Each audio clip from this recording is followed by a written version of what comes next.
All right, looks like we are live. Welcome everybody to Standing for Truth.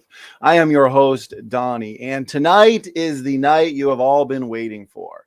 I have two very experienced debaters with me tonight. I've got TJump and Dr. Kent Hovind here with me to debate the important topic, is there reasonable evidence for evolution? Between both of these seasoned debaters, Kent and TJump, I believe we are looking at something close to about 600 debates these gentlemen have participated in. And therefore, I am sure this is going to be a debate to remember. Gentlemen, let's kind of break the ice, get to know each other a little bit before we start this much anticipated battle. Tom, it's been a little while since you have been here. I think the last time you were here was maybe 6 to 8 months ago, debating Bill Morgan, which was a ton of fun. So how you been? What's going on? A little bit about yourself and a little bit about your channel. I'm doing good. I recently cured my major depression. So I'm feeling significantly better, very melancholy all the time now. It's a very interesting feeling. I run a YouTube channel, youtube.com/TJump, where I crush creationism and God debates all the time. It's very fun. Occasional flat earther. Those are fun.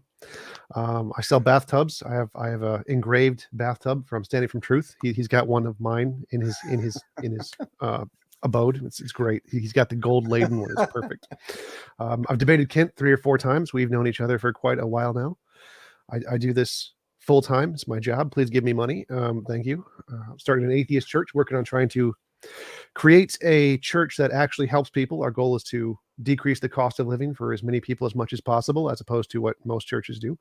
And by doing this, we're going to get an apartment building. And since it's tax-free, we will offer rent at a lower price and hopefully replace the very corrupt businesses of America, which take money from poor people for no reason, with good companies that actually help people. That is the goal of the atheist church. So I will leave it there. Well, I appreciate that introduction there, TJump. How about that? One of these days, I'll say that word right. So I appreciate it, and yeah, that bathtub you sent me, it's doing fantastic. So I appreciate that introduction. Thank you for being here. And Dr. Dino in the house. How you been, brother? What's going on? A little bit about yourself, and how's everything at Dal? Well, my name's Kent Hovind. I love the Lord. Been a Christian 53 years, and want to get everybody else converted into His family.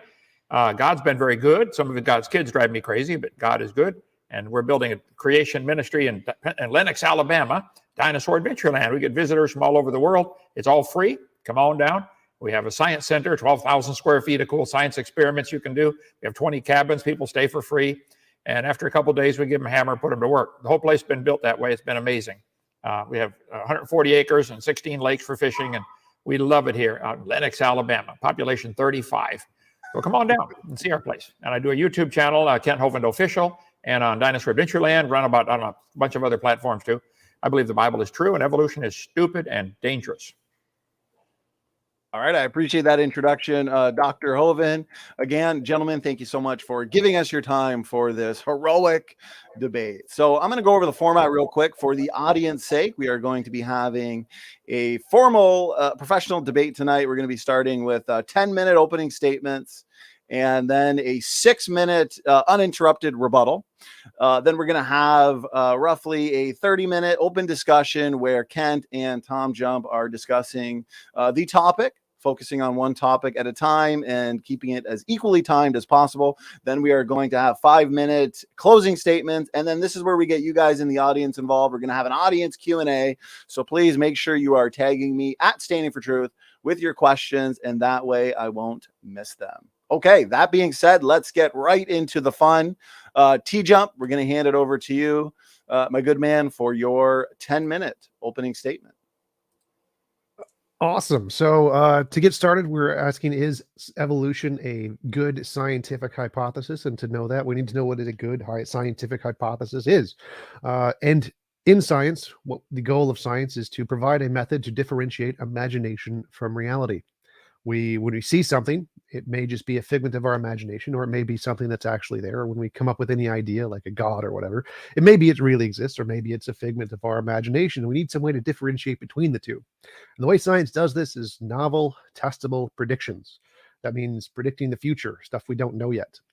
And if there's a theory that can predict the future, that about things we don't know, that's a very good reason to believe that that theory is correct. And the other ones that can't are probably just imaginary. Evolution has been able to do this better than pretty much everything else combined. No other theories have ever been able to successfully do this, especially not religious theories. So evolution is significantly better than all of the others. For example, one of the best examples of evolution is endogenous retroviruses. Endogenous retroviruses are viruses that inject themselves into the placental or early reproductive cells and inject DNA that will then be passed on to all of the offspring that are had by whatever this organism is. And we can find patterns in all of the different species. There are tens and tens of thousands of these, and we can find that they're in the exact same location in multiple species. So if you have a 3 billion long base pair of DNA, and in that 3 billion long base pair, there is a segment of 50 or so that is in the exact same position across species.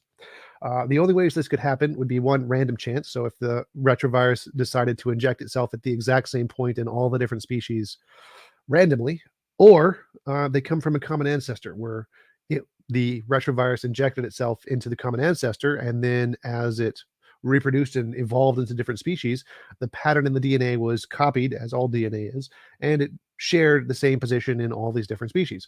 Now, if it was just random chance, the probability of a retrovirus injecting itself into the exact same position in multiple species, all in different reproductive organs, is ridiculously low. It's crazy. It's significantly more than a tornado building an airplane. It's a tornado building a multiverse. It's not going to happen.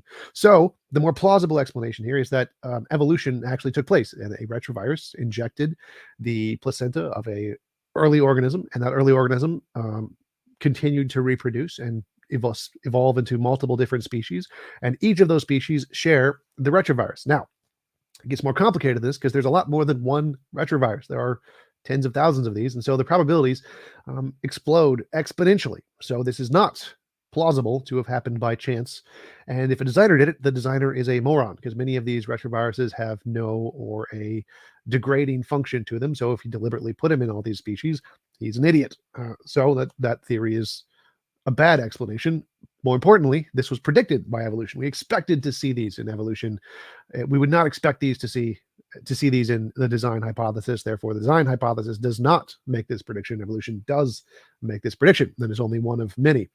Others would be biogeography, predicted by evolution correctly. Many. This is just a class of thousands of predictions that have been found. Fossil distribution, Tiktaalik being a great one. They predicted to find a transitional fossil between water species and land species in a specific location within a 1 kilometer range, and they found it exactly in that specific location, in that specific geographical strata, which is a fantastic prediction made by evolution. Again, there's been 0 predictions that I know of ever made by creation at all, so it's kind of winning by a significant margin here. Direct observation, we can directly observe both micro and macro evolution in lab. So we can literally see it. That's a pretty big thing that was predicted by evolution and rejected by every other hypothesis, specifically creationism. And so the fact that we've literally seen it has kind of debunked the creationism hypothesis completely. Not a good start for creationism. Autonomy, we can see homologous structures in different creatures. That was also predicted by evolution, which was confirmed with the microbiological data on DNA.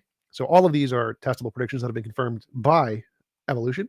Evolution happens on both large and small scales that we can directly observe. And there's many different embryological and anatomical different lines of evidence that we can look at the different growth trees of the embryology and compare them between species to see the similarities of how they evolved. The evidence is quite numerous. So I would conclude that yes, evolution is a very good scientific hypothesis that makes tons of novel testable predictions that have been confirmed and observed in a lab and in the environment, and no such testable predictions have been made for any other hypotheses, and so evolution wins. I'll conclude there. All right, I appreciate that opening statement there. TJump, with a few minutes to spare, and as always, we can toss that into either the discussion or the audience Q&A. So what we're going to do now is hand it over to Kent. Kent, you have your 10-minute opening statement. Whenever you're ready, the floor is yours. Okay, well, excuse me just a moment here. Let me get up to where I wanted to. Okay. I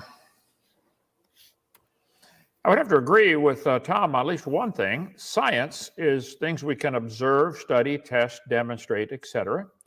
That comes from the Latin word "seer," which means to know. What do we know? We know cows produce cows. We do not know cows came from an amoeba over millions of years, which is what he believes. We know dogs produce dogs. That's science. What he just shared with us is a religion hypothesis that maybe if we give it millions of years, it would change to something else. No farmer in the history of the world has ever seen any plant or animal produce anything that anybody would consider a different kind. Now, the definition of species, we went over that several debates here on this program. Nobody's ever got a firm definition of species either, but I don't know what exactly a kind is. The Bible says they can bring forth after their kind, so I think most 4-year-olds would tell you. But from all we observe with science is cows produce cows, no exceptions. Some people try to limit the definition of science to the natural world. The operation of the world may be understood by scientific discoveries. We understand how gravity works, how the speed that things fall, etc. We understand air pressure, and we understand a lot about the operation of the world. However, the origin of the world may not be understood by scientific discoveries. What we see is gravity working. Who made gravity? We can't tell that, okay? We don't know where it came from. We don't even know what it is. To call it an attraction of masses is one thing, but that does, give me a jar of gravity and paint it red. What on earth is that stuff anyway? So I think we know the operation of the world, but that would not answer the origin. We know the operation of ERVs, as he mentioned. We don't know the origin of ERVs, or the origin of life, or the origin of matter, or the origin of time or space. Those things are outside the realm of science. But Tom wants to include his religion of evolution, believing it all just happened by chance with no designer. He wants to include that in the category of science. I'm sorry, science is what we know. We do not know that dogs came from an amoeba. We know dogs produce dogs. That's been observed plenty of times. You can even take a creature with a very short generation time, like an amoeba. I think they grow up, get married, have kids in 20, 30 minutes. It's not, maybe not amoeba, but they divide in half. But there's those that do by conjugal replication. They have very short generation time, and we in one human lifetime you can see thousands or hundreds of thousands of generations, and we never see a bacteria produce a non-bacteria, a virus produce a non-virus. We just don't see that. It's not science. And the purpose of this debate tonight is for him to present evidence that evolution is a reasonable scientific theory. I would love to see that. The operation of a computer can be understood by science. We know how it operates. We don't understand the origin of the computer. That may not be understood without appealing to a designer. No computer in the world ever made itself. None. No wristwatch ever made itself. No ink pen ever made itself. We understand the operation. We don't know the origin. You don't know the origin of life. You don't know the origin of the earth. You don't know the origin of species. Darwin's book never did talk about the origin of species in his book, The Origin of Species. Religion is a set of beliefs concerning the cause, nature, and purpose of the universe. That's what Tom has. He has a religion, but he will never admit that, I promise you. He thinks it's part of science. The creationist worldview says God created everything about 6,000 years ago. That's what we believe. We're not asking that to be taught in the school system, though, so the burden of proof is not on us. They believe 18 or 20 or 16 or 17.22, whatever it is, billion years ago, the earth, the whole universe came into existence from a dot of nothing exploding, or dot of near nothing. That is not only not science, that is stupid. The whole Big Bang Theory is the dumbest idea in the history of humanity. I'm amazed that a grown man would believe such a thing. Then they believe the earth cooled down 4.6 billion years ago, or 4.54, I guess they're down to now, and developed a hard rocky crust and rained on the rocks for millions of years and turned them into soup, and the soup came alive. That's all part of the evolution theory. It is nonsense. It is not science. The Bible says in 6 days, God made the heaven and the earth and everything in them. Well, based on that, I can make some predictions, scientific predictions. I predict the universe will show evidence of intelligent design. I think we see it everywhere. This ink pen shows evidence of design for a purpose. It can't make itself. Every cell in your body, Tom, is more complex than the space shuttle, and you got 100 trillion cells, each one with 100 trillion atoms. It's designed. Get over it. Just common sense would tell you that. I predict there will be thousands of symbiotic relationships in nature, where the plants breathe in the CO2 and give off oxygen. The animals breathe in the oxygen and give off CO2. They reciprocate the gases. That's a cool symbiotic relationship. If you wish to believe that happened by chance, you're welcome. I believe it was designed, and I think it was designed very well. You have all the systems in your body. That symbiotic relationship, your digestive system, your muscular system, your skeletal system, your nervous system, all that working in symbiosis with each other, I think is pretty cool. All the animals seem to have that evidence of design. I predict there will be limits to the variations that things can produce. Certainly dogs can produce different kinds of dogs. Chihuahuas, Great Danes, Dobermans, no question. There are now 339 recognized breeds of dogs by the American Kennel Association. I would say they probably had a common ancestor called a dog. But you guys want to take this evidence of variation within the dog kind and imagine, SpongeBob style, that it goes forever, clear back to an amoeba. Your family trees do show, the family trees do show an amoeba turning into everything. That's not science. Based on the prediction that God made the world, there are some scientific predictions. I predict there's going to be a purpose to life because somebody designed it for a reason. I predict there will be non-material things in this world, not just material matter, things like love, justice, mercy, innate knowledge of right and wrong, conscience, absolute truth.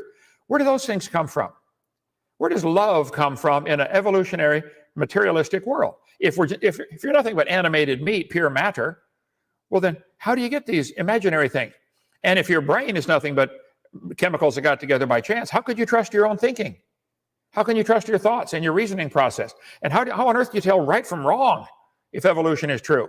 I predict there'll be a way to find the will of the Creator, like maybe messengers speaking for him, or maybe even a book telling us how he created it and why. To me, it's common sense. If somebody designed this world, he would tell us what he wants. He owns it, and he makes the rules. And if your city passes a law that says the speed limit's 40, and they're going to give you a ticket for breaking that, well, then it's up to the city to publish the law and to post it, put up a sign, speed limit 40. And if somebody knocks it down, they preserve it. They put up another one right away. I think if God's going to be the judge one day, it's his responsibility to publish what is his law, what's he want, and to post it and to preserve it. I think I'm holding a copy of it right here. I think I know God told us pretty clearly what he wants, and we've all fallen short of the glory of God. And therefore, God himself came down, became a man, and said, I'll do it for you. Now, if you'll accept my payment, my death on the cross, I'll forgive you. And I did that 53 years ago. I gave my heart to the Lord. He's now my Savior. I'm going to heaven, not at all because I'm good. I'm forgiven. I predict there'll be a life after this life where we face the Creator and give an accounting. I predict, Tom, your knee's going to bow before that Creator one day. You can be proud and haughty and cocky now, but we'll see how it holds up for you on Judgment Day. Now, if I'm wrong, I haven't lost a thing. Pascal's wager. If you're wrong, you've lost it all. So I predict there will be an order to this world. Everywhere we look, through the microscope or the telescope, we see incredible order. Not chaos coming from a big bang explosion.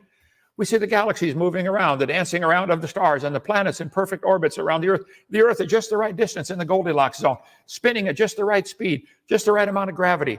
What if we were on a heavier planet? Too much gravity, we couldn't even stand up. Everything is designed. I don't know how you guys can't see it, other than what the Bible says, 2 Peter, willingly ignorant. You mentioned ERVs. I've got quite a bit of stuff prepared on that. We'll bring it up more if you'd like. Long regarded as junk DNA or genomic dark matter, endogenous retroviruses, ERV, have turned out to represent important components of the antiviral immune response. These remnants of once infectious retroviruses not only regulate cellular immune activity, they may even directly target invading viral pathogens.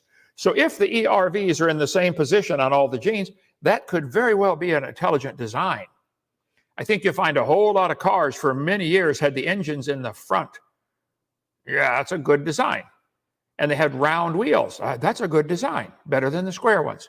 So I think you're taking the things that we see that, wow, look at this similarities, and saying, well, the chances are 1 billion to 1 or quadrillion to 1 that it happened by chance. Not if there's a designer.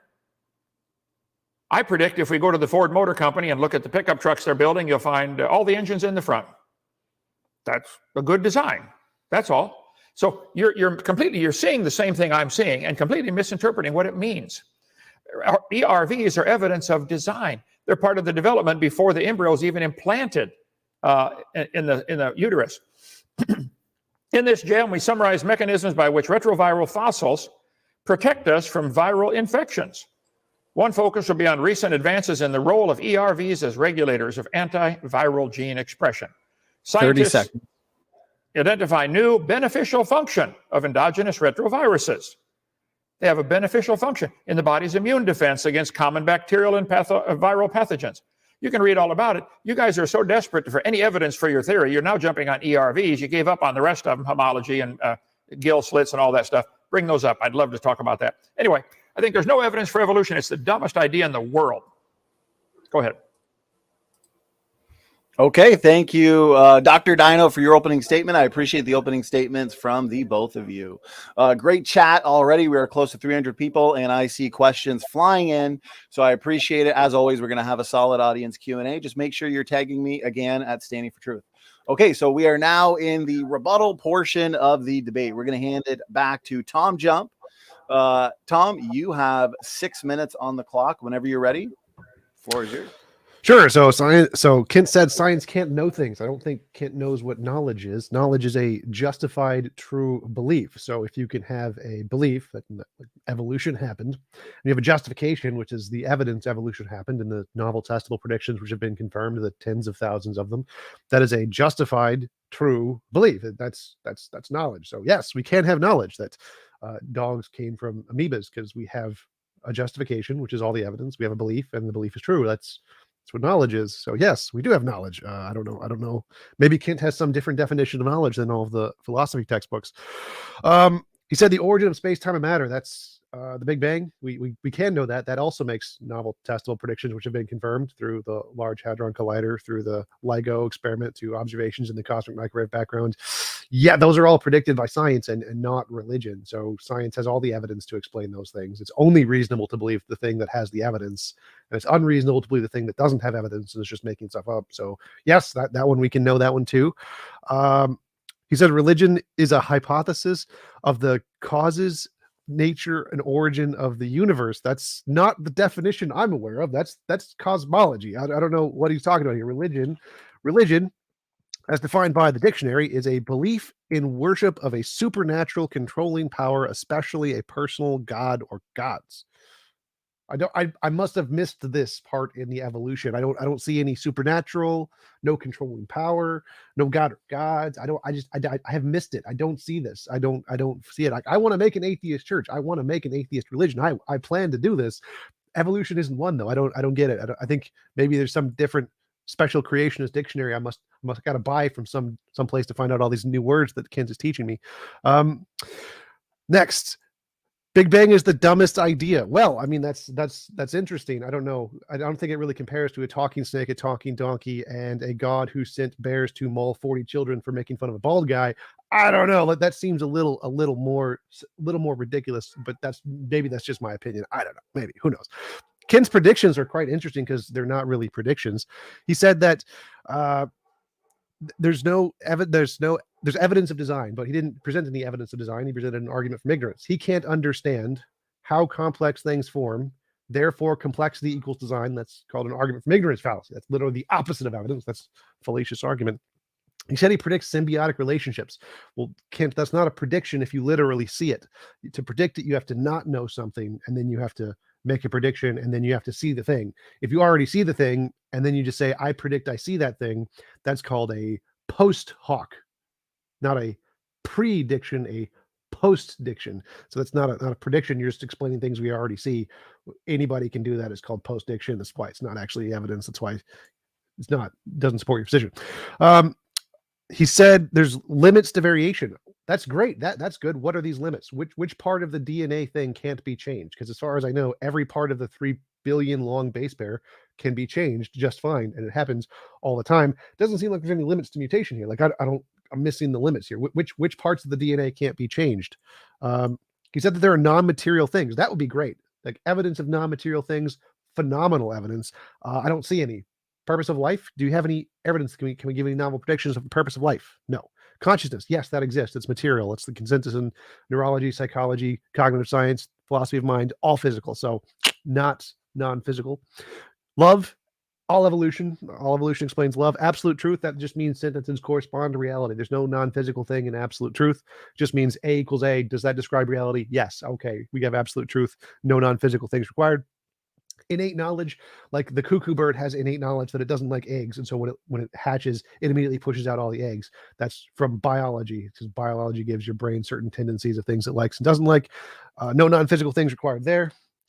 How do you trust your reasoning process? Well, because our reasoning process is a product of reality. So our reasoning process can't do things that aren't in reality. So like, I can't imagine a round square. I can't believe I exist and be wrong. So there are things, since our brains and reasoning process is a product of reality, it can't do things that don't correspond to reality completely. They can't do logical contradictions. You can't imagine a round square. So we can trust our reasoning process because there are many facets of our reasoning process that can't be wrong.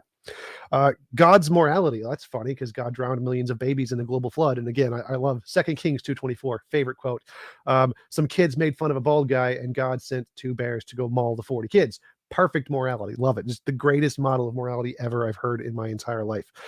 He predicted that there's life after this life. Again, fantastic prediction. I would love it. Do we have any evidence of this?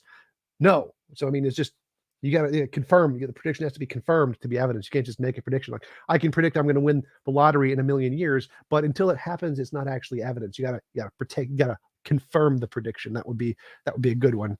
He mentioned Pascal's wager. Pascal's wager does not work because even if there is no God, just nature, there could still be an afterlife. And in the afterlife, the laws of physics determine that the only people who get the reward are the atheists, the rational ones who don't believe nonsense. Therefore, all of the religious people who do believe in a God will go to the hell, and all of the atheist, rational people will go to the heaven. Therefore, the probabilities for Pascal wager are exactly the same, whether your belief is for a God or for no God.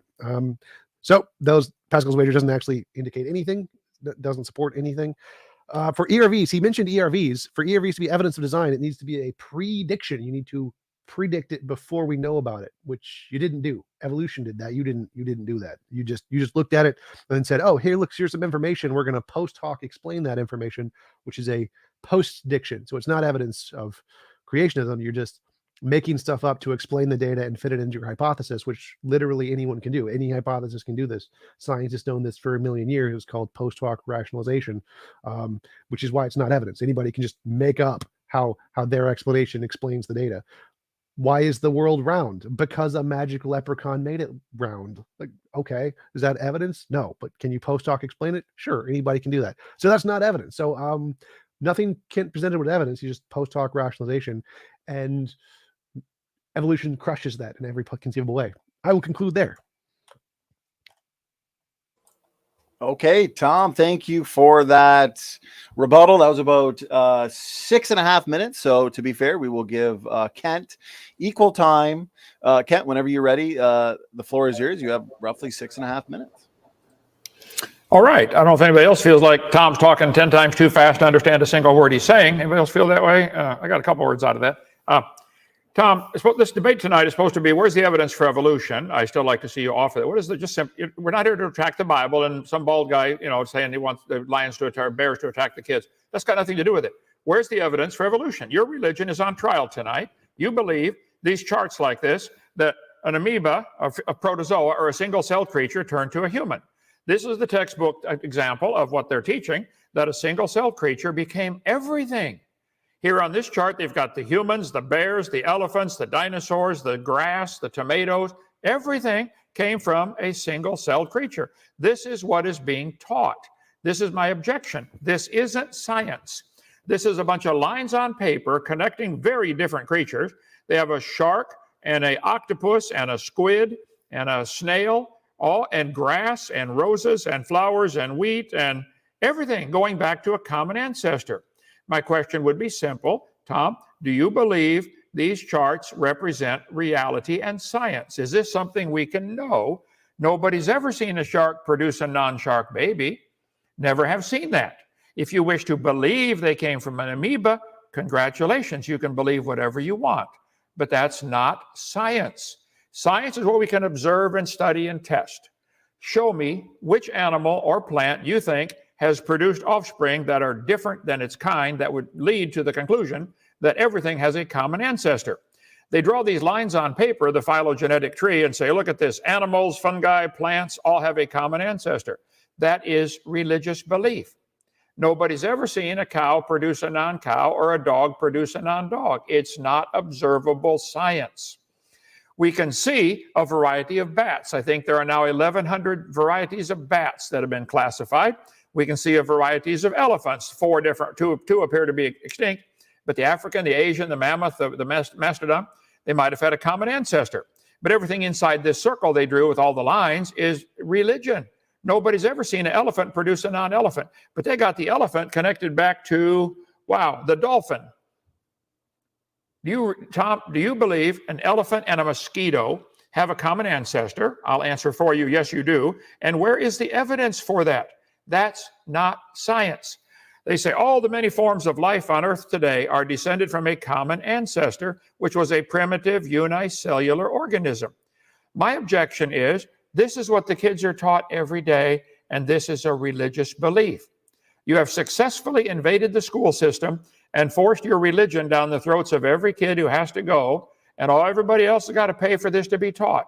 You guys who believe that all life forms, including the elephant and mosquito, had a primitive unicellular organism as common ancestor. This is what you believe, this is what you teach, this is your privilege, but it's not science. The debate tonight is, where is the scientific evidence for evolution? What is it a reasonable theory? You can draw lines and say the mammals, which include the humans, and the birds have a common ancestor. And they do draw these lines all over the place. Heath biology textbook sitting right there. And the crocodiles also. Oh, wow, came from a common ancestor. This is religious belief. My point is, it's not science. All these charts you guys make claiming common ancestor, wow, they've all got common ERVs. So we don't observe the animal producing anything other than its kind. Bobcats produce bobcats, birds produce birds, but they got birds and turtles going back to a common ancestor. Do you believe birds and turtles are related to a common ancestor? I would agree that probably a variety of birds are related to a common ancestor called a bird, but that's as far as it goes. My whole point is, evolution is a religious belief. The evidence indicates, fossil evidence, stop. No fossil is going to count as evidence for evolution. When you find a fossil in the dirt, all you could prove is it died. Here's a fossilized clam. I could not prove this had any children at all. I certainly could not prove it had children that lived, and neither could you. And nobody in the world could prove it had children that lived that were different. All we see today is clams produce baby clams. That's all anybody's seen. So if you wish to believe and imagine, SpongeBob style, something else, go ahead. But stop calling it science. I think it's nonsense. I think it's stupid. I think it's criminal to call that science and teach it to kids. They draw the lines on paper and say, look at this. Everything's connected. Oh, there we got the dolphin going and the whale, or the elephant. Wow, look at that. The manatee and the elephant and the dolphin have a common ancestor. That's not science. It's a bunch of lines on paper, and the kids are taught this stuff. So the Bible says clearly they're going to bring forth after their kind. That's all we've ever observed. I've chosen to believe that. I can't prove that, but I know this: you won't find a farmer in the world that'll tell you that mosquitoes ever produced a non-mosquito on their property, or the cows produced a non-cow. We just had a sheep had a baby a couple of days ago. It turned out to be a sheep. Whoa, who'd have thunk it?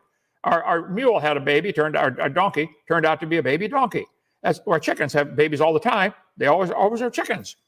My point is, it's the burden of proof is on you to offer evidence for why on earth you would think a family tree like this is science. We don't observe it. We don't test it. I tell you what, test it. Put an amoeba in the laboratory, get as many as you want, billions of them, and try to make them produce a non-amoeba. Where is the evidence of an amoeba ever producing a non-amoeba? I would like to see that. Over to you, Tom. Okay, perfect timing, Kent. I appreciate that.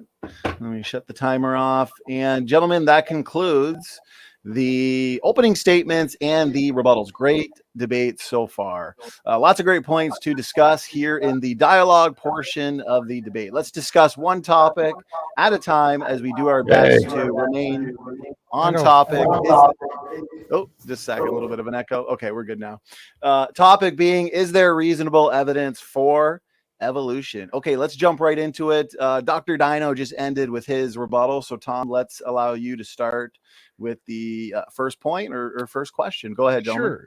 Sure. So Kent said that I've never seen a non-cow come from a cow. Now, I've never seen a non-Kent come from a Kent, like his son specifically, but I can still show that his son is his son because I can look for patterns in the DNA. So even though I've never seen, I didn't see Eric being born. I didn't see Kent impregnate his wife. I have no idea these things happen. I've never directly observed them, but I can still prove his son is related to him by looking at patterns in his DNA because there are specific mutations that only exist in Kent's DNA. And we can find those patterns in his offspring because the way offspring are formed is by the mutation of those cells reproducing and creating the same patterns in his offspring as in him.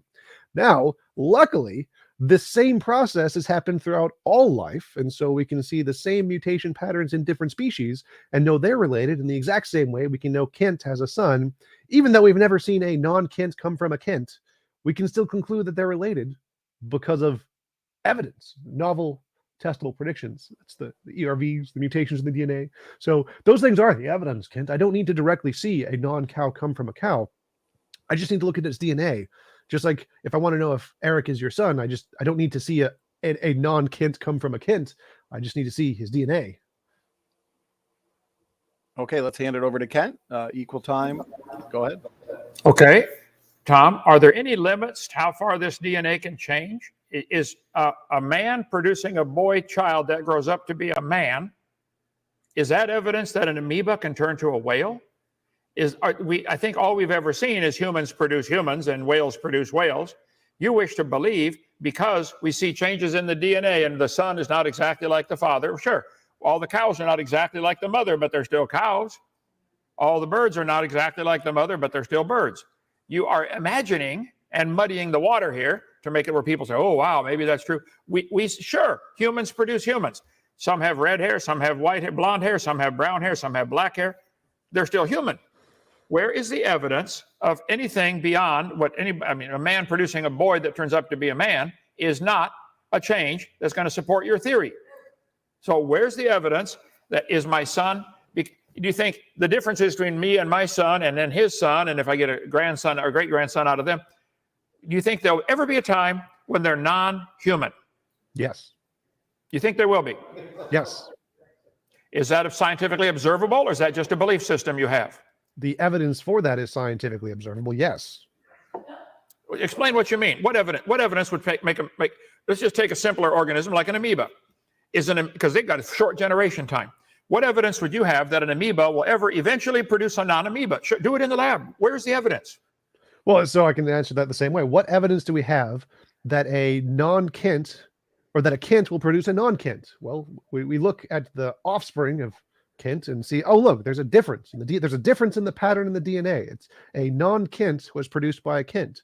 So there's not an exact copy. Like you haven't produced Kent's DNA exactly 100%. There are differences. So a non-Kent can come from a Kent, even though I haven't observed this directly, because I can see differences in the DNA. So if I want to conclude that one species will produce a different species, I would say, well, if this was the case, we could look back at different species and we'd see that there are the same patterns in this species and in this species DNA that make them related, just like that we can determine that a non-Kent, Eric, is related to Kent because it has similar patterns in the DNA. So if we see the same patterns in DNA change across species in the same way as they do between father and son, then we can determine, hey, they share a common ancestor, just like your children share a common ancestor. The DNA patterns work the same in both. Tom, you are muddying the water by saying a parent produces a kid. Let's say an adult human produces a miniature human. Sure. That's still a human. And that, sure, there's changes. He's different than me, and I'm different than my dad and my granddad. But by deliberately trying, man has produced a whole variety of dogs. They select for the smallest one until they get the useless ones like the pug and the chihuahua, okay? They're still dog, barely, okay?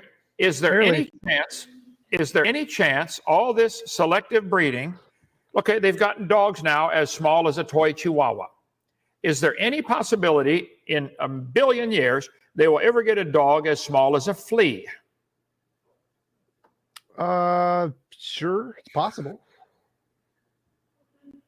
Or are there limits to the dog size?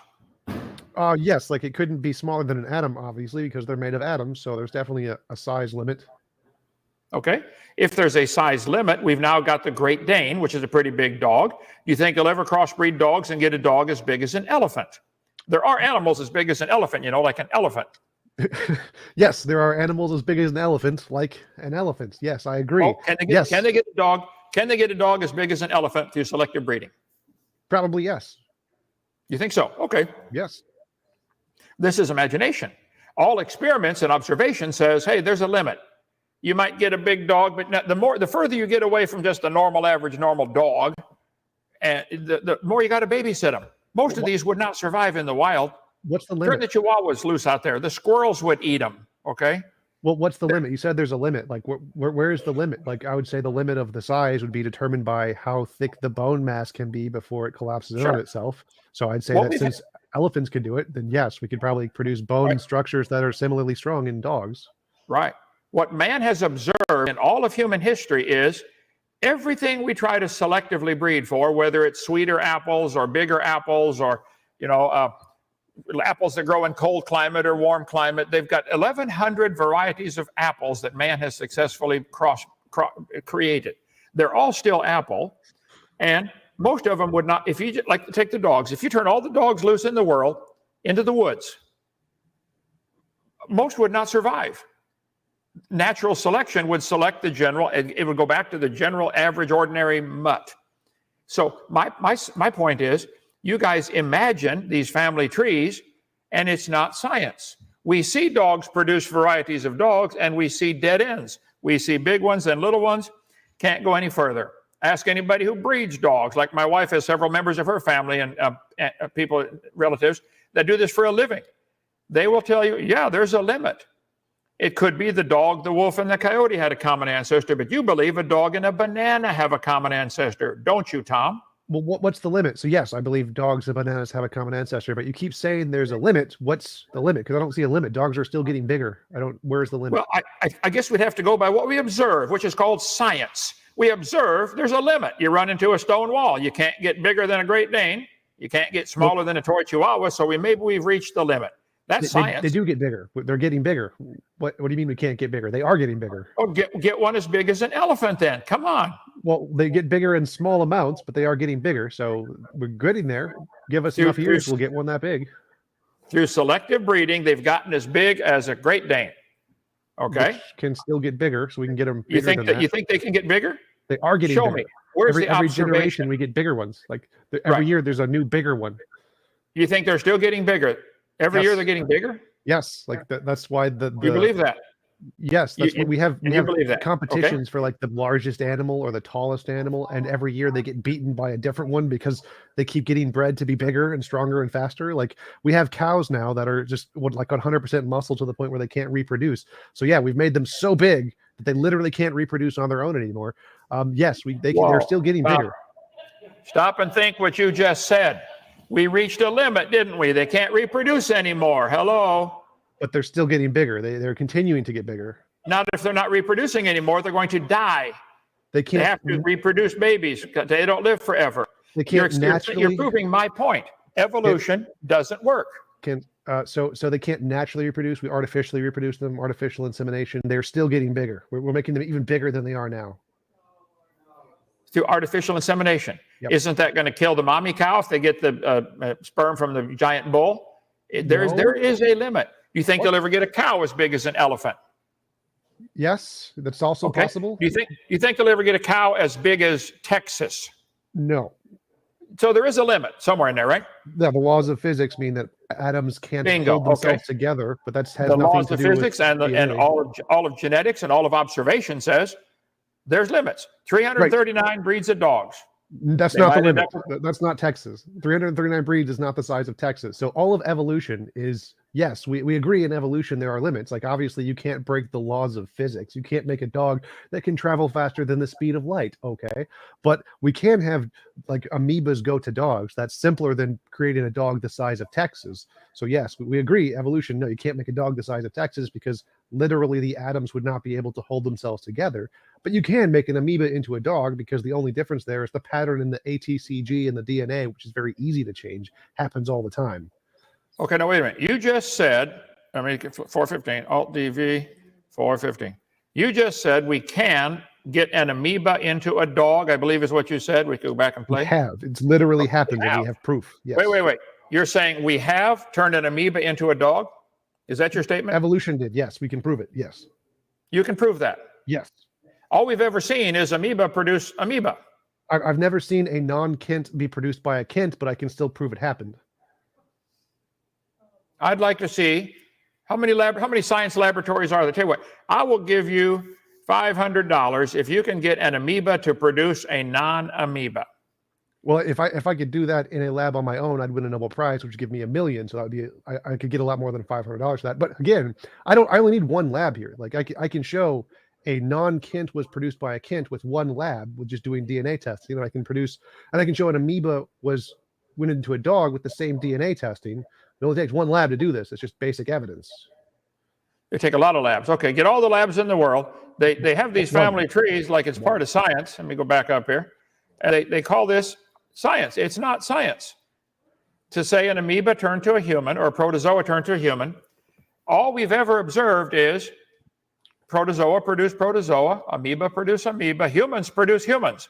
You're choosing to call it an adult and a kid muddying the water. It's still a human. Has any human ever produced a non-human? How many babies have been born in the history of the world, and how many have turned out to be human? 100% human. I don't understand what you're saying here. So I've never observed a Kent produce a non-Kent. I've never observed this happen, but I can still prove it happened. You don't need to directly observe one species evolving to another one. You don't need to observe that. You can prove it happened without observing it. It's called evidence. DNA. You can prove an amoeba turned to a dog. Please, yep. What evidence do you have for that? This is your debate. You're supposed to show the evidence for evolution. Why would you believe such a dumb thing, that an amoeba can turn to a dog? Why do you believe that? Because that hypothesis has made successful novel predictions that have told us many things about the world that we didn't know yet. It was able to predict the future and give us insight into how the world worked before we knew it. And it's the only theory that did that. So it's the only one that any rational person can believe and be justified. Whoa. The theory that God said they're always going to bring forth after their kind, when that's what we observe, that's a rational theory. All we've ever seen is amoeba produce amoeba and dogs produce dogs, and they don't ever change. Well, that's again post hoc rationalization. That's not a prediction. That's people that are goat herders 2,000 years ago looking around them and saying what happens, and then they wrote it down in a book. That's not a prediction. That's a post-diction. So that's not evidence. That's goat herders writing down what they observe. Yeah. And some moron walking around the islands because you can't get a real job named Charlie Darwin sees a bunch of birds, produce a bunch of birds, and says, wow, this proves everything's created. You want to make fun of the goat herders manual, I can make fun of your stupid religious leader, Charlie Darwin, too. Okay. Well, I agree with you there. So what Darwin said wasn't evidence. What Darwin said was a theory, and then the evidence was when his theory was confirmed. He predicted things and he got it right, and that was the evidence. So his predictions aren't anything, but at least he made predictions about things we didn't know yet, and then once he got those right, they were proven correct. That's the evidence, which didn't happen for the Bible. They never has that happened. I will predict something that we don't know yet.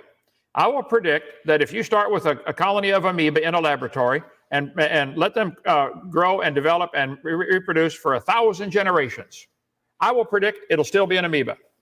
How's that for a prediction, Tom? We do already know that. That's something that's literally been done in a lab. We have like things going on for 50. Sorry, I cannot understand what you are saying. Talk more clearly and enunciate and slow down. What did you say? I said, we have done that. We've literally done that in a lab. Right. I agree. 1,000 generations isn't enough to produce a new species. So you're again, that's not a prediction. I just don't think you understand what a prediction is. I understand what a prediction is and a post-diction. Now listen. So they. Well, then why do you not give any predictions? You keep like if you give me a prediction because you don't. Okay. I don't think you know what it is. In the laboratory, you're saying they did 1,000 generations of an amoeba, and it was still an amoeba because that's not enough time. Yep. I will predict if you give it 10 trillion generations, it'll still be an amoeba. Okay, that's a good prediction, but now we would need to confirm it. Until you confirm it, it's not evidence for your position. So Okay. if you do So that, if you do the experiment and you prove that after 10 trillion things, no new species is formed, then that would be evidence of your position. But since you haven't done that experiment, it's not evidence of your position. That's why I said every farmer on the planet that has ever raised anything from corn to potatoes to cows to anything will tell you they always produce the same kind. That's Which what isn't everybody's ever evidence. seen. Since they first started planting wheat and developing it, they've got wheat that grows in dry soil and moist climates, and they got wheat that'll handle the cold weather, and they've got a whole variety of wheat, but they still got wheat, 100 different varieties. They can't get out of wheat. It's still wheat. Same thing. Let's take the dogs as a classic example. All they ever get are dogs. I predict they'll always get a dog, no exceptions. That's what every farmer in the history of the world will tell you. But you wish to imagine, religious imagination, that if it went long enough, these amoeba would produce a non-amoeba. The charts show the kids in school an amoeba turning into a human. Where's the scientific evidence for that? How many generations did that take, Tom, to turn that amoeba to a human? Billions, I think. Billions of generations. Yep. So the instead of turning a frog to a prince with a kiss, you're going to turn the frog to a prince with billions of years. Your magic ingredient is time.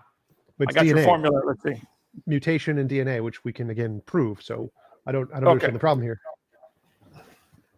There you go. I'll send you one if you'd like. If you add millions of years, that'll work. If that doesn't work, try billions of years.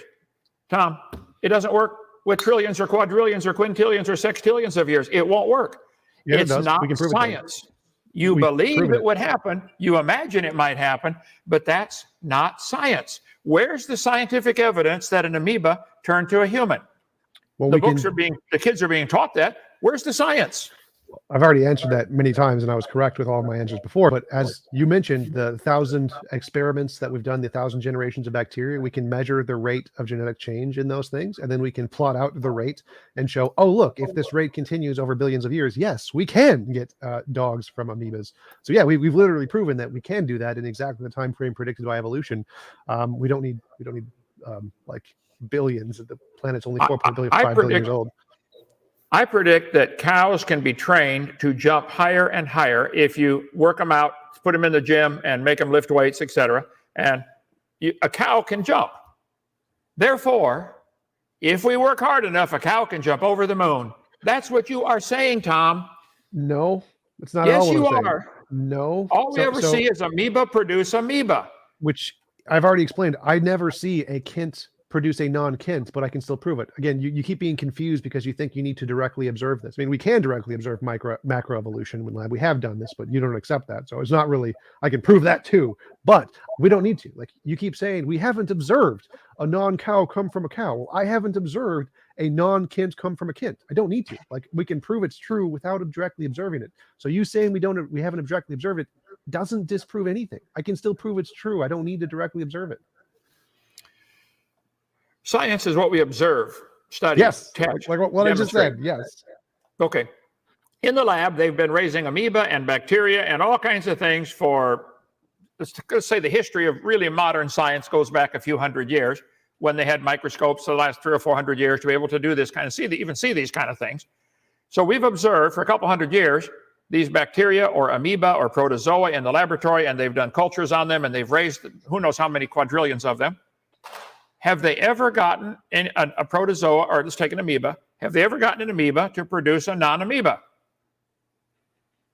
An amoeba to prove, again, I don't need to prove that. I can just show that does the DNA change? Yes, I've proven it. So I don't need to observe this. I can prove it through looking at the patterns in the DNA, just like I can prove a non-Kent came from a Kent without ever seeing it. Has a lab ever taken a non-Kent and produced a Kent, or a Kent and produced a non-Kent? No, it's never happened in a lab. Can I prove it true though? Yes, I can still look at your DNA and prove Kent produced a non-Kent, just like I can prove other animals. You cannot prove any such thing. You can imagine. All we've ever seen is kids produce kids. Kids produce kids? Well, humans produce humans. See, you're muddying the water with kids and adults. Humans produce humans. That we can observe. I got 3 myself, okay? And they've got, I got a bunch of grandkids. So I'd be willing to predict when my grandkids get married and have babies, they will be human. I'll predict that. I'll bet you $100 on that one. Great. And I've already disproven that point and you haven't addressed it. So I can prove a Kent can produce a non-Kent and I don't need to observe it. So that's your argument. You've never observed. One sec. You never observed. I'm not understanding what you're saying. Are you saying a Kent, K-E-N-T, or a kid, K-I-D? Kent, Kent Hovind, Kent. A Kent produces a non-Kent. Kent produces Eric. Eric is not Kent. Kent produces a non-Kent. And that is your evidence that an amoeba turned to a human? No, Tom, what planet are you living on anyway, son? No, that's not my argument here is that your argument is silly and I can prove your argument is silly. So your argument is that we've never seen I don't think you will find a sane person in the world who will believe what you just said. Let me try to explain here. So your argument is that we've never seen a cow produce a non-cow. Now, let me take that argument. I'm going to reframe the structure here and use the exact same structure of your argument. And let's see how silly your argument is. I've never observed a Kent produce a non-Kent, just like I've never observed a cow produce a non-cow. But I can still prove both in the exact same way by looking at the DNA. I can look at the DNA of your kids and compare it to yours and be like, oh, look, a Kent has produced a non-Kent. There's evidence of this. So I can believe that you, a Kent, has produced a non-Kent by looking at the evidence, just like I can prove that a cow or an amoeba has produced a non-amoeba by looking at the DNA evidence. So I can be justified in both without ever having to see a Kent produce a non-Kent because I can look at the DNA, which is the evidence. So I don't need to see a Kent produce a non-Kent. I just need to see the DNA. Right. I think we are watching visible evidence that our public school produces morons. Well, I mean, I didn't go to public school, so I think you've lost. Okay. You can believe whatever you wish to believe, okay? This is not science. It's true. Kent produced a non-Kent. Therefore, amoebas and mosquitoes and whales are related. What kind of logic is that? So if a Kent can produce I am a human being. I have the same number of chromosomes as my son. There are differences. I have more blonde hair. He has more red hair. Okay? So we're still human. This is not evidence that cows and bananas are related. You guys want all the kids to be taught that everything is related.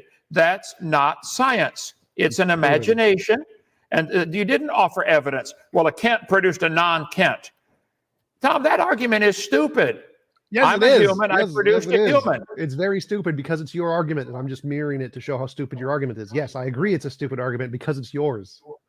Show me a human that produced a non-human. And let's use the word human and talk slowly so I can understand you. Like again, again, the whole point here is I'm mirroring your argument. I'm trying to show you that your own argument is stupid by taking your argument and replacing the nouns. Like I've never seen a Kent produce a non-Kent, but can I still have evidence? Even though I've never seen it, can I still have evidence it's true? Yes. So the fact that I've seen it, what this proves is that whether or not I've actually seen a Kent produce a non-Kent doesn't matter to the argument because there's other things that count as evidence here. So whether or not I've seen an amoeba evolve into a cow doesn't matter. For the same reason it doesn't matter if I've seen a Kent produce a non-Kent, because there's this other thing that works as evidence. It's called DNA. I don't need to see it if I have the other evidence. Okay, so you saw a Kent produce a non-Kent, and therefore, because we have probably differences in our DNA, therefore mosquitoes and whales are related. That's your logical conclusion? From that, no, Kent produced a non-Kent. Well, the purpose of the debate is for you to provide evidence for evolution. I finally found the slides. Slide number 1415, Alt-DV, 1415.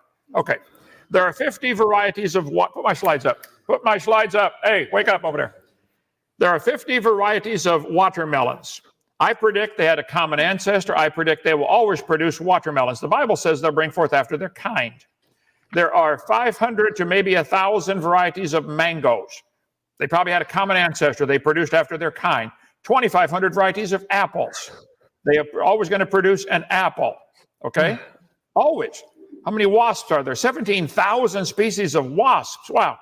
3,000 varieties of tomatoes. All we've ever seen is they produce the same kind.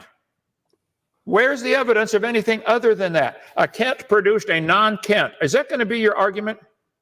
No, that's your argument. I'm trying to show why your argument, easily fails, and we can prove your argument fails. So like you're saying, the fact that we've never seen a non-cow produce a cow is evidence that it's never happened. That's your argument. And so I could use the same argument and say the fact I've never seen a Kent produce a non-Kent is evidence it's never happened. Now you could say, well, that's silly. See, you don't need to have seen my child being born to know he's my child. There's a different way.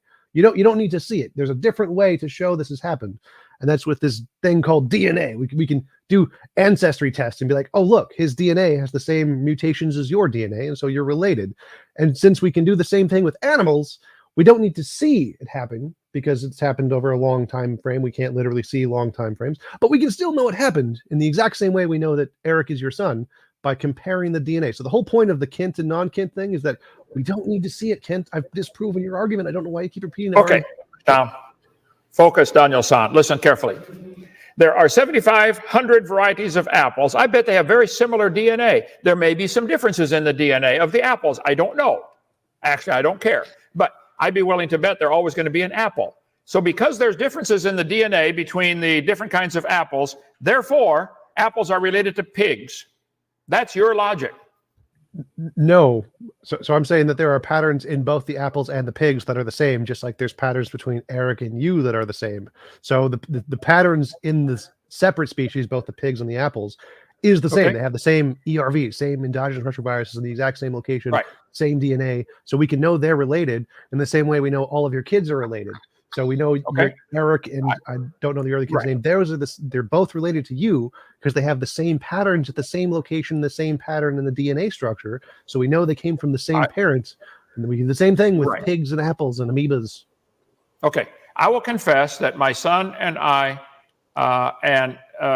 had a common ancestor, grandpa and great-grandpa. And I'm embarrassed to say it, but you and I probably have a common ancestor also, if we go back far enough. We're still human. The apples that we see have a common ancestor called an apple.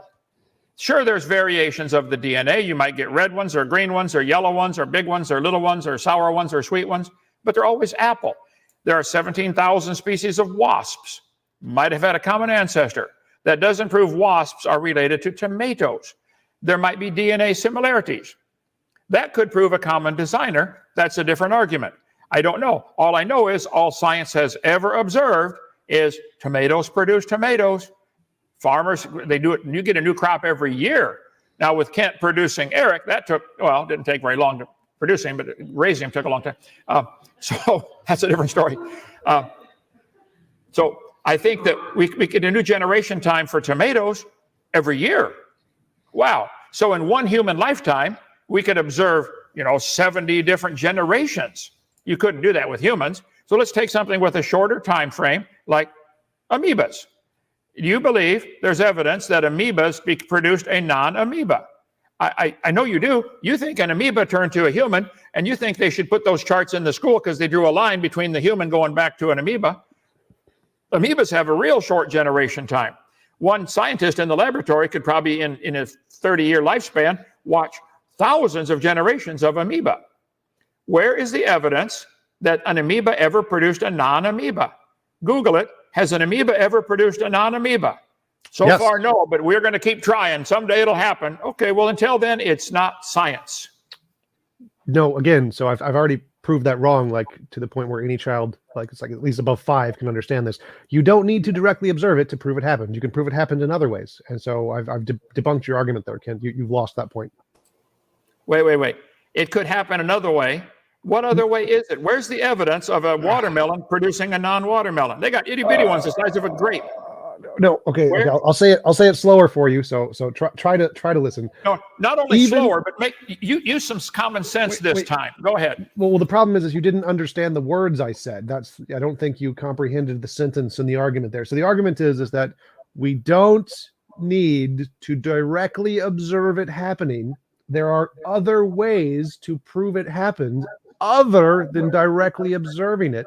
This is a thing in science called indirect observation, which is a kind of observation. So we can prove that Eric is your son in a different way other than seeing it happen. We don't need to see it happen to prove it happened. We can prove it happened in a different way. So you keep saying we've never seen evolution happen.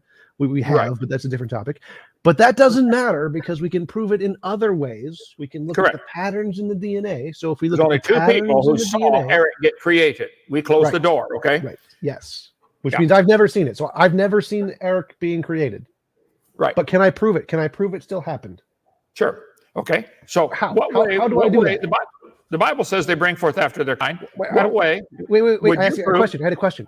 How would I prove that Eric was your son? We are both human. We both fit the category of mankind.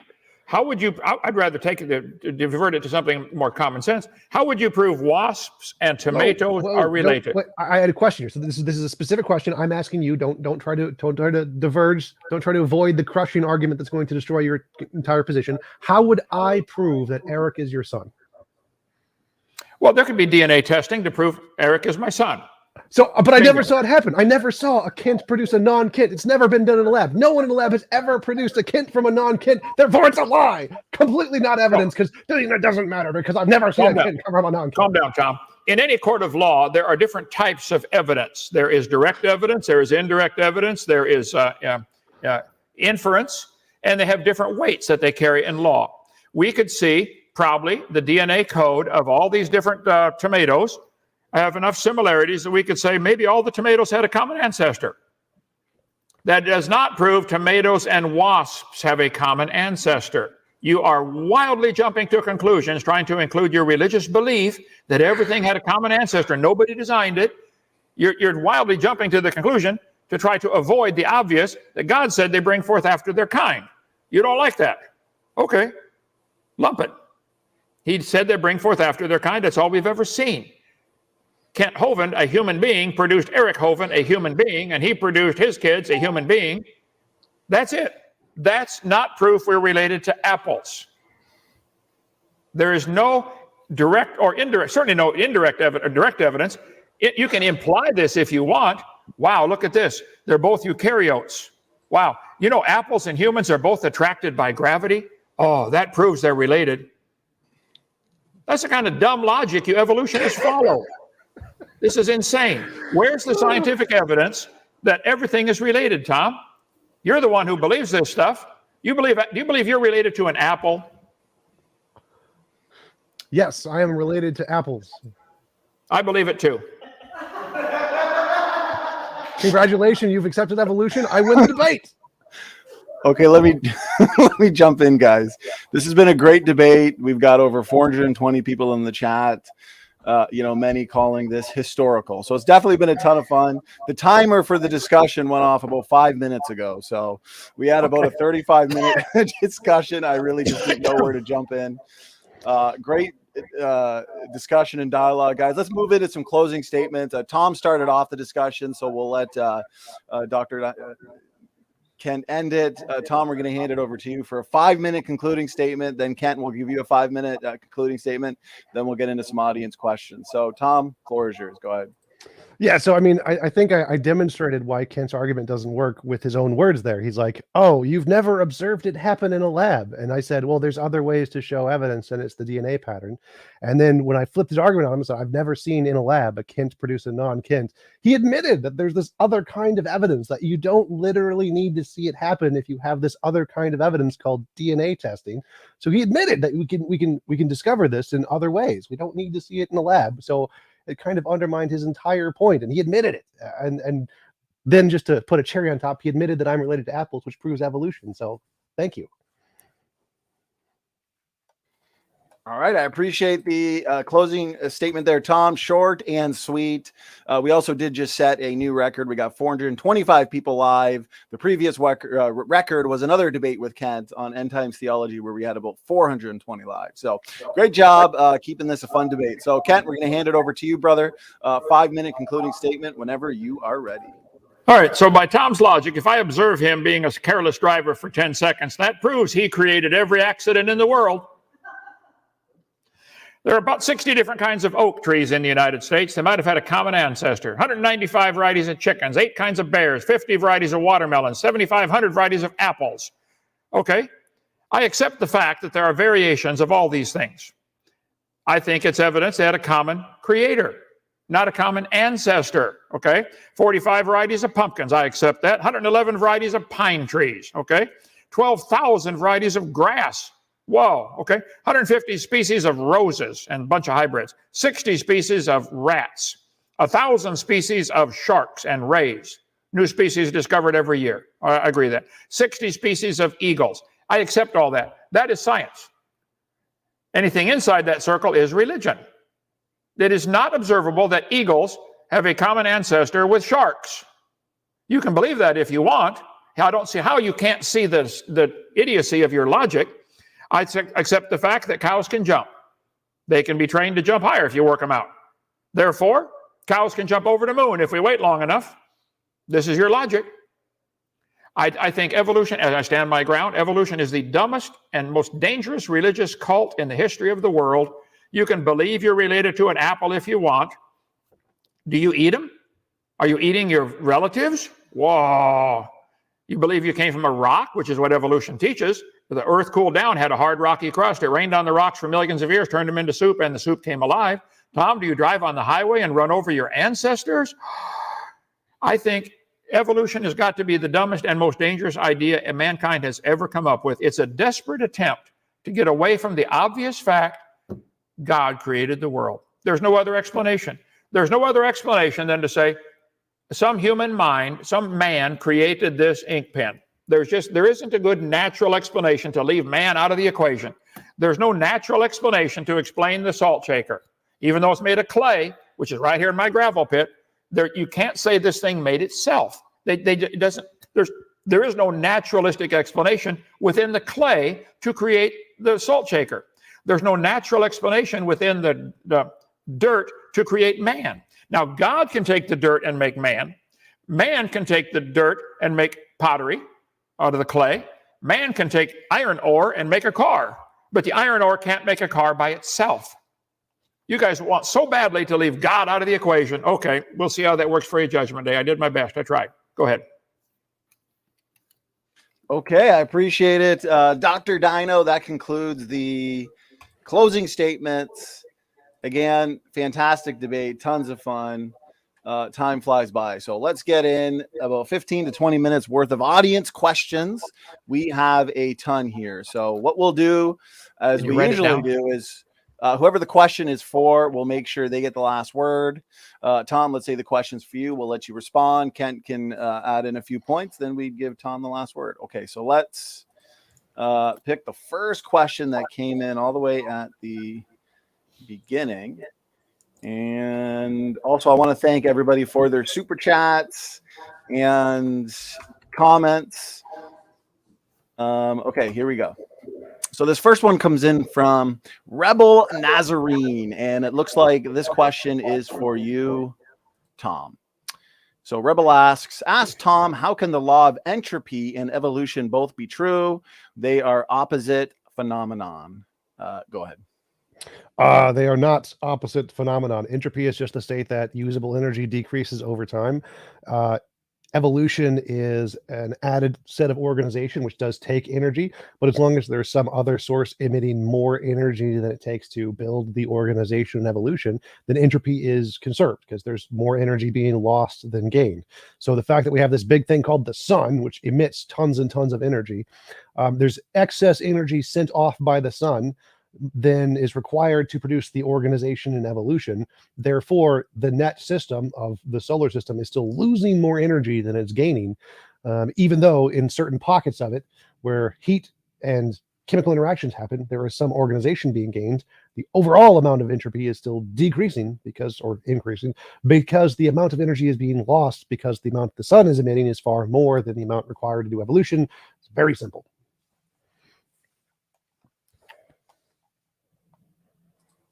All right, I appreciate it there, Tom. We'll hand it over to Kent. If there's anything you wanted to add, go ahead. Well, yeah, he has demonstrated great faith to believe that the sun's energy is going to somehow make these changes. What we've seen is the law of entropy. Everything seems to be falling apart. Everything degrades. The more the gene code is multiplied and the DNA, we're gathering a genetic load. Mankind today has a genetic load much greater than 1,000 years ago. There's all kinds of defects in our genes. They're slowly, if you took a piece of paper with anything written on it and ran it through the copier, then you took the copy and ran it through the copier, and you made a copy of the copy of the copy. You go about 20 or 30 generations, you won't be able to read it. We're about probably 300 or 400 generations from Adam, and our DNA code is degrading. It's not improving. And so the law of entropy is true. Adding more sunlight is going to make it worse. You're going to get a sunburn. So to add energy doesn't help. Dropping a hand grenade into a pile of sticks will not build a house. Adding energy, it takes intelligence to take the sticks and turn them into something useful. It takes intelligence to get the clay out of the ground and turn it into a salt shaker. It takes intelligence, okay? It does not take intelligence to graduate from school these days, but it does take intelligence to build things, okay? So I rest my case. Go ahead. Thank you there, Dr. Dino. And Tom, question was for you. If you want a final word, go ahead. Oh yeah, we can obviously see things are growing in complexity. Like all life grows. You start from a kid form, and then you grow and add complexity to your life form. Crystals add complexity from the beginning. Things organize all the time. If you add energy to the system, it can organize. If there's excess energy in the system, so it's pretty obvious how this is possible. Life can organize in the system if excess energy is being added to it by, like, I don't know, the sun. Okay, thanks for that final word there, Tom. Moving on to the next question. This one comes in from Born 100 Years Late. I've got it up on screen here. And again, the question is for you, TJump. So he asks, 1,000 generations isn't enough time for one change. How many changes are necessary for a completely new kind? And he just says, do the math. How does this fit in your timeline? Yeah, so it depends. Like, there's no such thing as a kind. That's just a made-up definition by creationists. There are different kinds of species, and different kinds of species have been produced in a lab. Like, there's been the longest experiment on evolution. I think it's gone on since I was born, 33 years or so, where they've done continuous different generational changes to E. coli and some of the fastest reproducing bacteria in order to test evolution. And they have produced many different species of bacteria. So yes, we've literally seen it happen. 1,000. I mean, each generation has changes. Like, there are tens of thousands of changes and mutations in every generation. But to create a new species takes more, depending on your definition of species. And science has proven this in a lab. We know what causes different species, and it happens all the time. There's not like a specific number. It's just based on when do the changes happen enough to produce a new functionality that makes it a different kind of a thing, like going from a single-celled organism to a multicellular organism, which we have also observed happen in the lab. So, I mean, it's not like a specific number. There's just like on average, this is the amount it takes given the environmental factors. But it definitely happens. I don't know the exact number, but we've seen it happen many times. Okay, over to Kent for your response. Another clear demonstration of his faith, his religion. He believes it could happen if we give it enough time. This isn't science. I think in science class, we should teach science. I think in math class, they should teach math. History class, teach history. Evolution is not science. It's a religious belief that if we gave it more generation, the question is very legitimate. 1,000 generations isn't enough time. How many would it take? I covered a couple of weeks ago. I was trying to find my slides now. I got about 80,000 slides. There's no good definition of species. There are 21 different definitions of species now. What exactly is a species? Is a dog and a wolf a different species? Yes. Can they still interbreed? Yeah. Well, so he said that creation has made up the word kind. No, God made up that. He said 10 times in the first chapter they're going to bring forth after their kind. That's all we've ever seen is dogs produce dogs. Cows produce cows. Anybody wishes to believe something other than that is welcome to believe it, but it's not science. There we go, 537. Almost found it. 537. Enter. Mankind has played around with the gene code and selectively bred different kinds of corn, different kinds of dogs, 12,000 species of grass in the family, in the world. They're still grass. They're still a plant. You think they'll ever, with enough generations, if we give it 20 trillion generations, will they turn grass into an elephant? You believe they would, but that's not science. That's a religion. I wish you guys could admit you have a religious belief and stop pretending it is science. Thank you for the response there, Kent. And TJump, again, question was for you. Go ahead, final word. My faith in evolution is equal to my faith that a Kent produced a non-Kent. And so if he thinks that's faith, then I guess so. Okay, thank you, gentlemen, for the engagement on that. Good question. So next one comes in short and sweet. This comes in from Bubblegum Gun. I appreciate the super chat and the support. So question again is for you, TJump. So he asks, can a Chihuahua evolve into a wolf? If so, do it. So there you go. He's challenging you. Yes, it can. Can you donate all of your money to my bank account? If so, do it. All right, thank you. There you go. There's a challenge out there for you. Bubblegum Gun. So over to you, Okay. Dr. Dino. Anything you'd like to add? I suspect that the original dog kind, let's call it a wolf, maybe it was something like a wolf, has been selectively bred down to the Chihuahua, and they might have lost now a lot of their original genetic code. They didn't gain anything. They lost to where you probably could take all the Chihuahuas and crossbreed them and get, a little closer back, but I don't think you're ever going to go all the way back to a wolf. If it happened, it'd still be a dog kind. Didn't prove nothing. So they wasted a lot of money making the stupid Chihuahua. Thank you, Kent. TJump, final word. I'm good. Okay, here we go. Next question comes in from Endo. $5 super chat. Again, I appreciate the support. Endo asks, Kent. So question for you there, Kent. How similar does DNA need to be to show that we have a common relative? He says, are chimps' DNA similar enough? Neanderthals, for example, or it only works for your son? Well, I know it worked for my son. I think in a court of law, they would try to look at DNA and say, there are limits to this. How much can you prove? I think we could prove that probably, humans from Asia and humans from Africa and humans from North America have a common ancestor if you go back far enough. I think his name was Adam. I even know his wife's name, Eve, and I know where they lived. Yeah, Garden of Eden. So that's as far as we can take it. Humans produce humans. One of my people said, Kent produced a non-Kent. Well, did you expect an exact clone? What do you expect out of this? Good observation. So yes, I think that the DNA, there's a lot of variety within the DNA. You can take the English letters, the 26 English letters, and rearrange them and produce thousands of words. But you're never going to get Chinese out of there. It's not available. Go ahead. Thank you, Ken.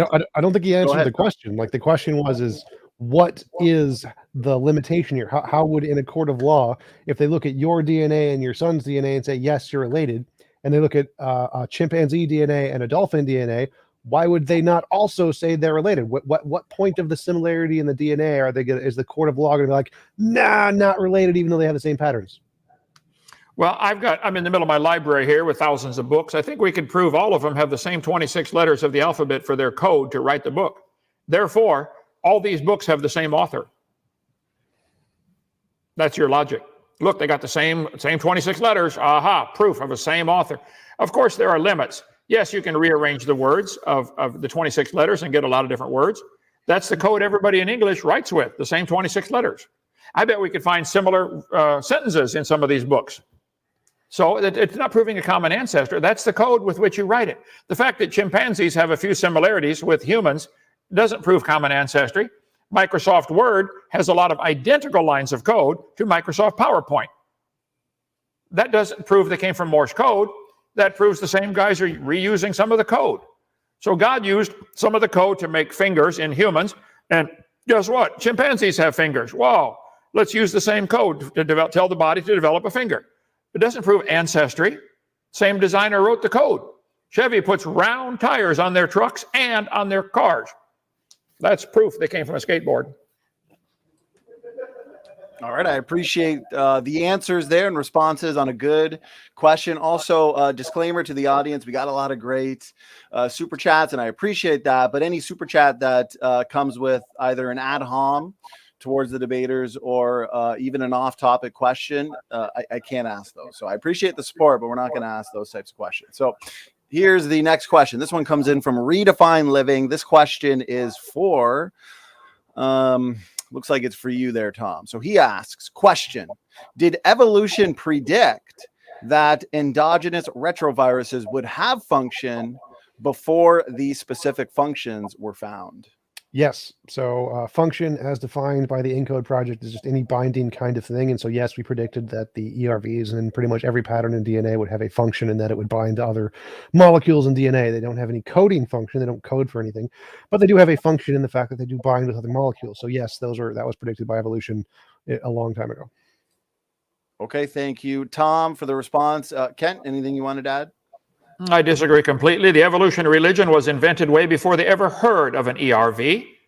Now, everything that is discovered since Darwin came up with this dumb idea somehow has to be shoehorned into this dumb religion. So anything they find will be forced to fit that theory. So no, he is not correct. ERVs weren't even heard of, weren't even thought, never discovered until way after Darwin's religion was invented. So he is mistaken. Thank you. And TJump, question was for you. Final word. Apparently, if Darwin didn't do it, it's not a prediction by evolution. I have never heard of this. I've never heard that all predictions must have been made by the first writing and the first version of the first theory by the guy who wrote it, or else it doesn't count. This is a new thing. Again, this must be in this creationist document of new definitions I haven't heard of. I got to find this creationist book of new definitions. It's got some really interesting stuff in there. Okay, well, I appreciate it. Let's get to the next question here, man. This chat is flying. So let me see if I can find it again.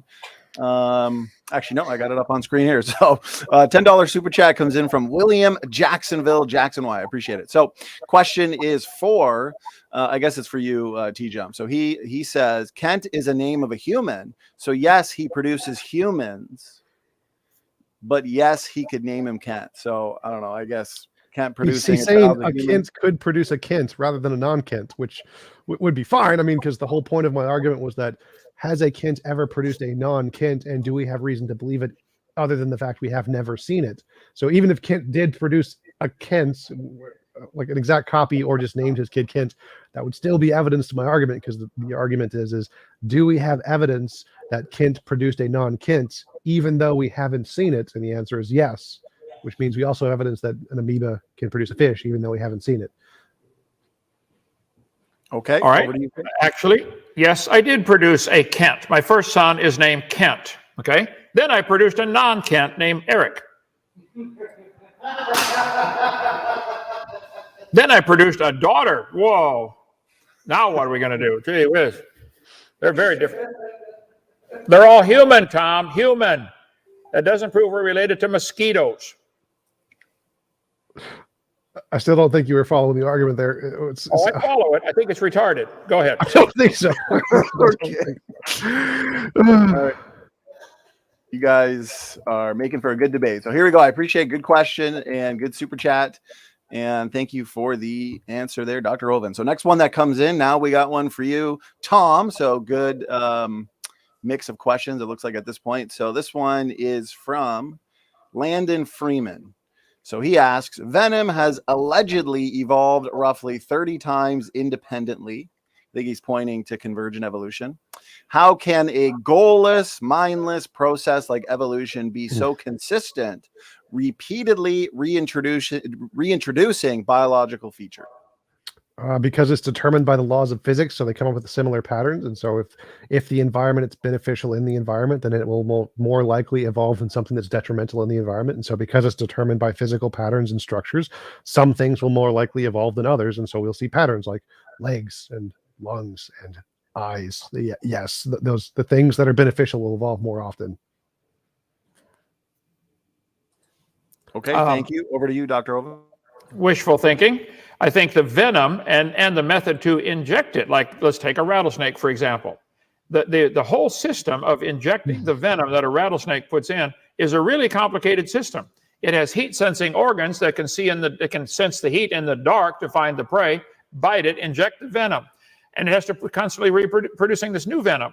So I think the venom production system, whether it's a mosquito or a wasp or a rattlesnake or a black widow spider, is mind-boggling in its complexity. You'd almost think there was a designer if you hadn't gone to public school. And I think it was for you, Tom. You can have a quick final word. That's fine. Okay, let's move on. We got a ton of super chats coming in here, guys. So we're going to get through these last three and call it there. Time is flying by. So this next one comes in from SWE, and okay, we got it up on screen. Chat is wild, so I appreciate the lively chat. Okay, $10 super chat. I appreciate it from SWE. This one is for you, Dr. Hovind. So she asks, what does Kent think about the fact that studies have shown the single-celled ancestor of animals likely already had some of the mechanisms that animal cells use to develop into different tissue types? Well, if I understand the question correctly, the single-celled organism, let's take it and call it an amoeba, already had the mechanisms to make an arm and an eye and a brain and a nervous system and a skeletal system and a muscular system. I completely disagree. I don't know where they went to school, but whoever taught them that lied to them. They should get their money back. Amoeba are incredibly complicated. One amoeba is more complicated than the space shuttle. One amoeba. And all they've ever produced is a baby amoeba. So if an amoeba has the DNA code that happens to match some of the DNA code of a different animal, so that's the same designer. Neither one is actually provable in a court of law, so why do we all pay for one religion to be taught? Let's just ignore the subject, teach biology in biology class, and forget evolution is not part of science, it's certainly not part of biology. Thank you there, Dr. Dino. And Tom, if you want anything to add, go ahead. Oh, Tom, I think you're on mute. Sorry. You muted me, goddammit. But I think that I don't think Kent answered the question like last time. Like I think he hasn't really answered the questions that people are asking. He's just kind of like avoiding them. I don't know. I don't get it. Okay, over to you, Kent, for your last word on that. No, that's fine. I think let's see, 7, 9. There. No, we've never seen an amoeba produce a non-amoeba. That's just, it's nonsense. It's non-science. It's religious belief. It's imagination. It's SpongeBob to believe it can happen. That's fine. And even if it did happen, even if it's true, we couldn't prove it scientifically. So it's outside the realm of science. And the topic of the debate, if you go back and read it, Tom, is where's the scientific evidence for evolution? There isn't any. None. I win. Let's go home. Okay, thank you guys. Last two super chats here, and anybody who brings in any more super chats, I apologize. We do got to wrap this up at some point. So, Canadian Catholic, $5 super chat. I appreciate it. This is a question for both, so we'll get both your input in on this one. Canadian Catholic asks, do you think old Earth creationism is a good bridge between evolution and creation? Tom, we can start with you if you'd like, since Kent started with the last one. Sure. I'd say no. I'd say it's mostly post hoc reasoning. We're after the young Earth creationist view, which is the predominant view in Christianity for a long time, got debunked by evolution and proven wrong. The Christian worldview shifted to try and make it fit the scientific data, which happens a lot. God of the gaps. After many of the Christian things that have been proven wrong over and over and over again, they change their view to try and make it fit science, which shows that science is better than the Bible and tells us more about reality. And religion just has to fit the science, not the other way around. So it's better in the fact that it more corresponds to the things we know in reality, but it's not a better hypothesis because, again, it's just post hoc fitting the data that science discovered. Okay, over to you, Dr. Dino, for your response. Well, he is dreaming when he says it got debunked, so they tried to change a new theory. I've never changed mine God never changed it from the very beginning. He said he made it all in 6 days. Jesus said the creation of Adam was the beginning. Bible says nothing died till man sinned. God made a perfect world and man messed it up. And someday God's going to fix it back like it used to be. And I'm looking forward to that. But no, it's never been debunked. So there's no reason to try to compromise this dumb evolution theory with the common sense, obvious evidence. Somebody had to create this. Well, adding billions of years is not going to help. Jesus said the creation of Adam was the beginning. Catholics are teaching there might be a gap. It might be millions of years in there. Well, then they're calling Jesus a liar.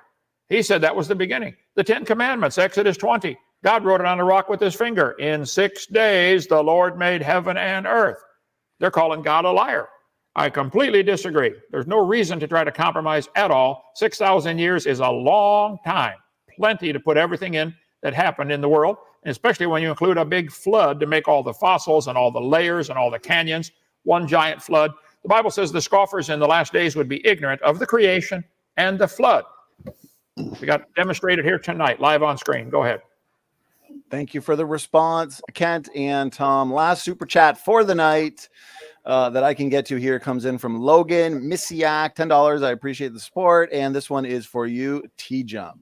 So I've got it up on screen and we can read it together here. So he asks, if I kill a deer, am I killing my family member because we have some similar DNA? Are humans bananas? What is your state? Well, I guess there's a few questions in there. Take your time. Choose whatever you'd like to respond to there, Tom. Sure. Deers are related to humans in that they came from a common ancestor. They are just very distantly related. Humans are related to bananas. They're not literally bananas, except if you ask Ray Comfort. What is your standard of truth? My standard of truth is justified true belief, and novel testable predictions is how I know right from wrong. I assume he means correct true facts from false facts, or if it means moral facts. I believe there is an objective morality. I think it's the best of all possible worlds, and it's defined as a world where it's impossible to force anyone to do anything they don't consent to doing. And that is a morally better world than anything in any religious text, especially the drowning babies and the sending bears to kill kids for making fun of a bald guy. Like, clearly, my model's better than the God of the Old Testament. Okay, over to you, Kent, if there's anything you'd like to add to it. I caught about a third of that. I had to go back and listen carefully. If I kill a deer, am I killing my family member? Absolutely not. It's okay. Up on our deer feeder, we've got a sign. This corn is for squirrels. Any deer caught eating this corn will be shot. Yeah. We do have some similar DNA. We got a common ancestor. Are humans bananas? No. Okay? Not at all. What's your standard of truth? I have a standard. I have a tape measure to measure when I'm going to do carpentry work. I have a standard of inches. I can measure things, or feet. I've got a standard for right and wrong. There are standards of weight. There are standards of speed. There are all kinds of standards we use in science. Evolution doesn't have a standard. How do you tell right from wrong? Great question. I think the creator who created this world gave us the standard to judge things by. Is it wrong to kill another human? Absolutely. Is it wrong to, it depends on the situation. I mean, if they're attacking you or they're trying to kill you or for certain crimes, but generally it's wrong. Is it wrong to kill a deer and eat it? No, they taste great. Go for it. Okay, thank you for the response, Kent. And quick final word from you at all, TJump? I'm good. All right, well, there we go. I appreciate all the great questions and super chats that have come in. Time flies by. This was definitely a debate to remember. It was a much anticipated debate, and it was worth the wait. So Logical, Plausible, Probable sends in a super chat. He says, late night after show. I guess he could not resist. He was supposed to take the night off, but this debate was too much fun, so he is having an after show. He says, look for link in the chat. Tom, Dr. Hovind, thank you so much for giving us your time for tonight. Let's have some final words, final thoughts before we shut it down. TJump, again, thank you so much. Final words? Thanks, Donnie, for hosting. Appreciate it always. Thank you, Kent, for showing up. Appreciate the conversation. It was really entertaining talking to both you guys as always. Thanks for hosting the show. I appreciate always the engaging conversations and debates between creationists and evolutionists. It's a good thing to have dialogue, even if we disagree. And so I appreciate it as always. Well, thank you. I appreciate that, Tom. And Kent, thank you as well for doing this and engaging in so many debates lately as we have this Evolution Debate Challenge. Final thoughts, final words? Well, thank you. I enjoy doing it. Bring them on. I'll take them all on at the same time, okay? I believe in the beginning, God created the heaven and the earth. I believe that's the only logical answer we can come up with. Somebody had to design it. If I'm walking through the woods and find an arrowhead, I have to conclude somebody made it. I might not know who, but I think somebody made it. That doesn't happen naturally. I think the evidence is overwhelming. There's a God. Some people don't want to see it. They so badly don't want to see it, they will instead believe wild ideas like they're related to an apple. Okay. I don't think that'll go well for you, Judgment Day. We'll see. Tom, come visit Dinosaur Adventureland. I'll give you the tour. Yeah, we should do a live debate at your place sometime. That'd be awesome. In-person debate. I didn't understand a word of that. Like on stage? We should do it on stage okay, debate. Sure. Yep, come on. You're invited. The next debate can be live and in person and even more fun than tonight. So again, Kent, TJump, thanks for a wild debate, a fun debate. We'll let you guys get out of here. Blessings to the chat. Thank you for tuning in, and Standing for Truth is out.